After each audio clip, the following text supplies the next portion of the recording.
Man, that is one good looking engine blade, and it doesn't hurt whenever you got a nice blower sitting in there, but we could probably make it look a little bit better. I've got an idea. I'll be right back.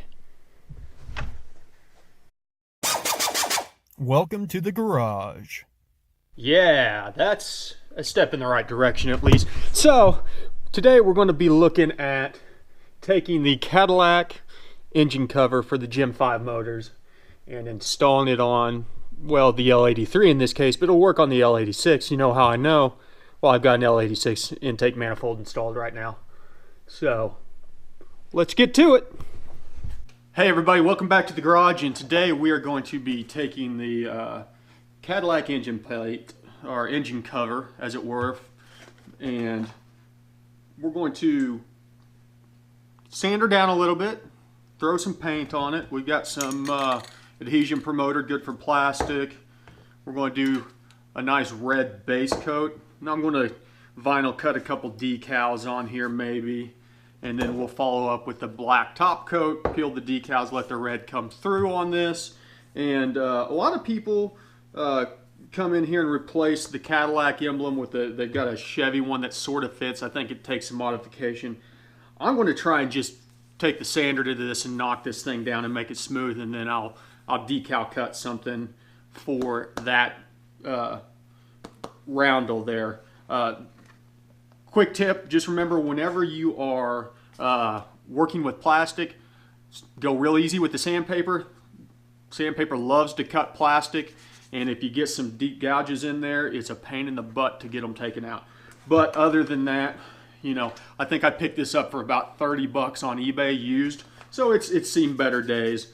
And then you have to buy the standoffs on some trucks. There's two standoffs that go on the intake manifold. There's a spot for them. They're $4 or $5 a pop. Check your engine. I think some 2014s may have had them on there already. In fact, I think even my 2015 L83 manifold had it, but the L86, either that or the L86 had them, and I took them off. And so I don't know what the hell happened to them, so I just bought a new set. And then, you know, stick around. We'll see how it turns out. It may be good, may be bad, who knows.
Okay, we've got the post in. Here's the bag for the old one, the studs as they call them.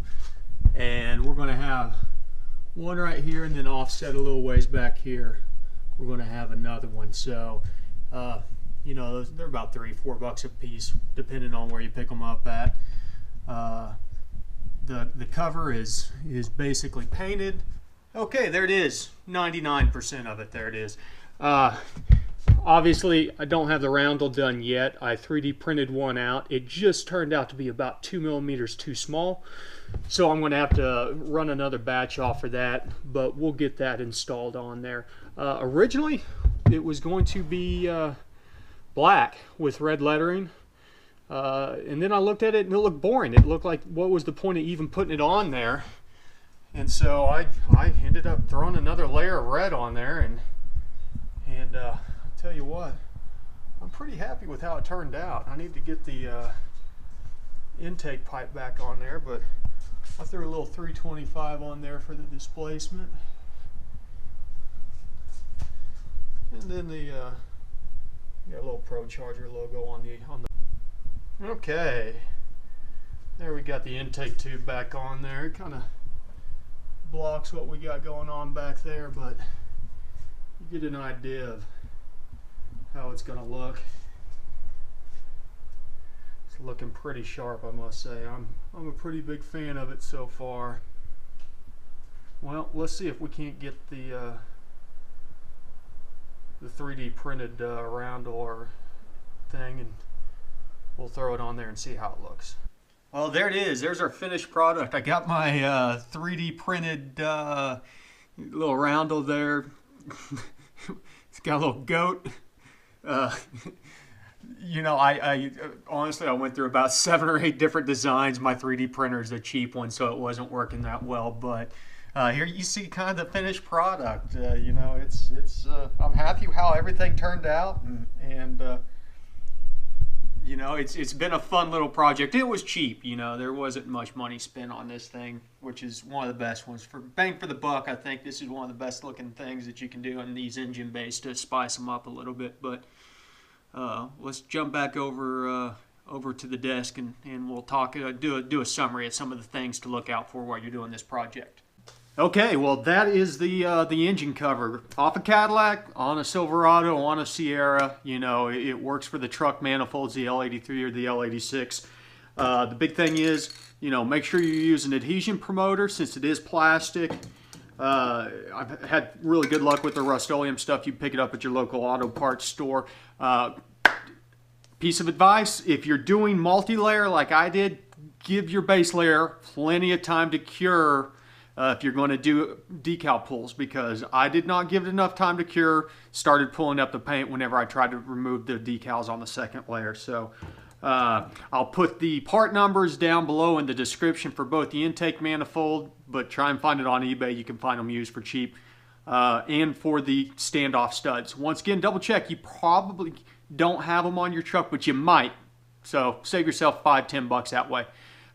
Go easy on the sandpaper. You know, honestly, with the texture that's on this thing, you might be able to get away with just cleaning it, soap and water, and then hitting it with the adhesion promoter and not having any issues with the paint.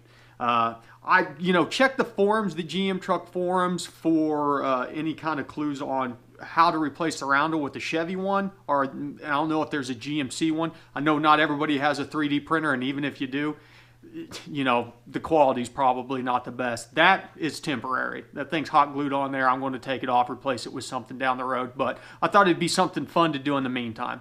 As usual, you know, if you enjoyed this video, throw me a thumbs up. Subscribe. I've got more content coming out, you know, a couple times a week. We're doing tuning clinics, learning how to tune with HP tuners. Specifically, you know, I'm diving in on the Gen 5s, the direct injection engines. And next week, man, oh man, I've got QA1 custom coilovers going on the front of this truck. So I've already got the double adjustables on the rear. It's time to do the fronts. So, you know, definitely you'll want to stick around and see how easy this is and how, you know, whether or not it's been worth it. So that's kind of it for now. And as usual, thanks for tuning into the garage. We'll see you guys later.